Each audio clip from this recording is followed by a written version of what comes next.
Hi friends, DA মামলার যে contempt file হয়েছে অর্থাৎ আদালত অবমাননার যে মামলা করা হয়েছে সেটা আমরা সরাসরি সুপ্রিম কোর্টের ওয়েবসাইটে দেখে নেব। দেখুন, সুপ্রিম কোর্ট অফ ইন্ডিয়ার ওয়েবসাইটে আছি। এখানে এই হচ্ছে ডায়েরি নাম্বার, যেটা দেখতে পাচ্ছেন আপনারা। এই যে ডায়েরি নাম্বার 1101032026 সংগ্রামী যৌথ মঞ্চ versus the state of West Bengal.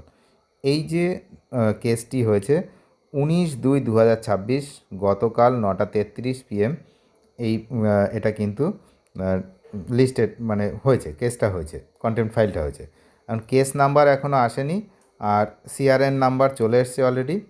আর এখন কি পজিশান না, পজিশান হচ্ছে পেন্ডিং, এই পেন্ডিং পজিশানে আছে। তো পিটিশনার হচ্ছে, আমি আগেই দেখালাম, সংগ্রামী যৌথ মঞ্চ। রেসপন্ডেন্ট হচ্ছে the state of West Bengal. এই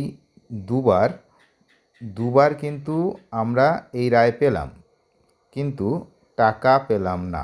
এই হলো মেন বিষয়, যে 25-26 দু বছরেই দুবার রায়দান হলো, কিন্তু আলটিমেট টাকা পকেটে এলো না।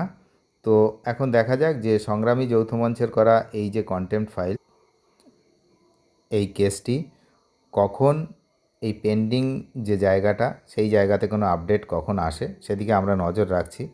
কারণ নজর তো রাখতেই হবে। এই 25% বকেয়া ডিএ পুরোটাই শোধ করতে বলেছে, কিন্তু 25% ইমিডিয়েট দেওয়ার কথা বলা হয়েছিল। তো সময়সীমা আপনারা জানেন, 5 তারিখে রায় হয়েছে, 5 ফেব্রুয়ারি।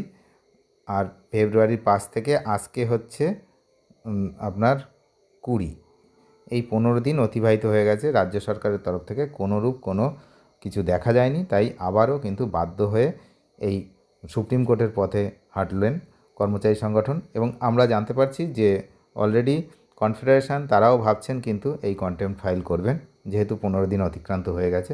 সেদিকে আমরা নজর রাখছি, আপনারা নজর রাখুন। নিয়মিত আপডেট পেতে চ্যানেলটিকে সাবস্ক্রাইব করে সঙ্গে থাকবেন। Thank you.